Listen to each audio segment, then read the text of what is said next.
Heidi ho, peoples. Since I did a video on showing some mods on the 990, quite a lot of people have asked if we can sell this as a kit with all the bits in it. So yeah, we're going to list that today. I'm just going to do this video just to show you how you would fit such a kit. So you can do this without dismantling the headphones, pretty much, without undoing any screws. So if you take one ear cup to the side like that, get your finger in underneath to remove the pad.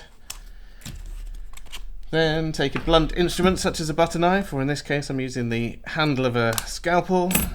Under there, bit of a twist, this will pop off. And then tapper, tapper, tapper.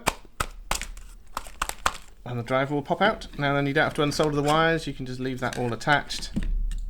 In your kit you will get 3 short fat strips of lead, and there you go on the magnet on the back.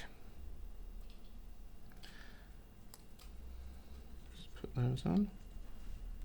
These are self-adhesive, so you've got to pull the backing off and just stick them on and just fold over the edges if they protrude over the edge slightly. That will help them stay in place.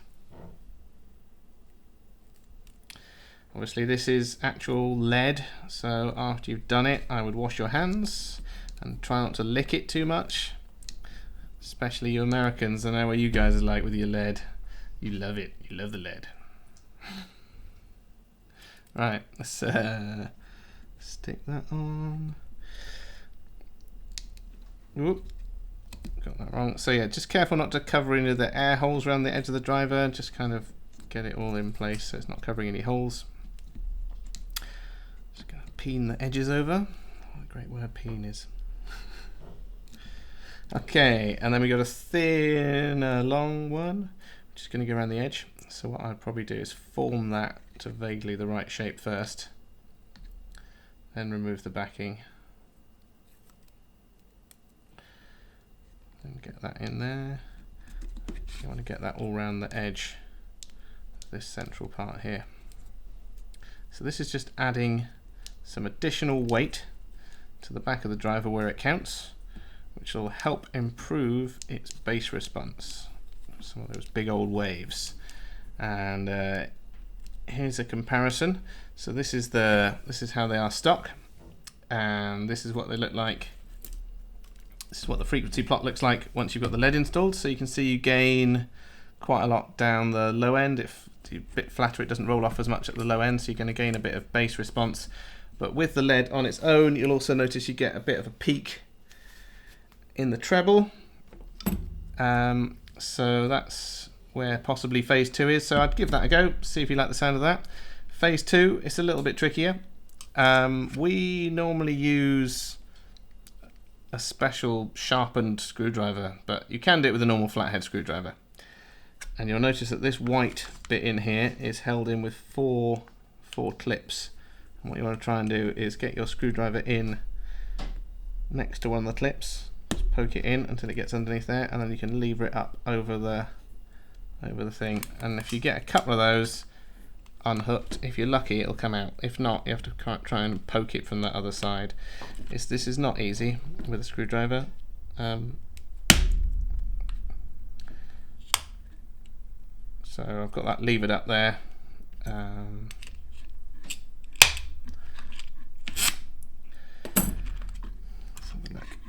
Let's just where's it stuck? So yeah, either you can keep levering it, or if you've got something thin, you can poke it through the grill and kind of push it through, and hopefully remove that. Well, having said that, mine is stuck. Hold on, let's get one of these other clips undone. There you go, that should come out now. Come on. There we go. Alright, so that's out. Little bit of fabric out. You could leave the fabric in, but we don't. Well, you can put it back in to neaten things up, but it's not how we've tested it. Alright, then you've got a strip of damping material. What we're going to do is we're going to stick that over the central bar in there, so that stuff that's bouncing off the back of the driver gets absorbed a little bit rather than reflected straight back. Just work that in there. And again, you don't want it protruding up over this lip that's in there, otherwise the driver won't stick back in. But yeah, this is quite malleable, so you can just kind of work it into the space that you've got. And then insert the foam. On the, as you'll notice, this has got a cutout in there, so on the other side, on the left hand side where the cable gets in, you want this at the bottom, and then that will leave a little space for the cable to get in. And then once you've got that in there, you'll notice that the driver's got a little key at the top, and there's a keyway there, so you want to line those up. Dust filter on, retaining clip, click, pad. I like to hook one side on like that, and then get my finger underneath and hold it in place with one hand, and then work it on around the edge like that. That is how I find it easiest to do, but it is one of those things that once you've done 1,000 times it gets easier. Okay, so that's with everything on there. And then if we look at the frequency plot again, as you can see, you've gained a little bit more at the low end, and you've also smoothed off those peaks at the high end, so it's kind of flatter across the board, got a little bit more bass from them than you had before, but without being overpowering. If you've got any questions, stick them in the thingamabob, and hopefully I should remember to put a link in the description to where you can buy this. We're going to try and sell it as cheap as possible.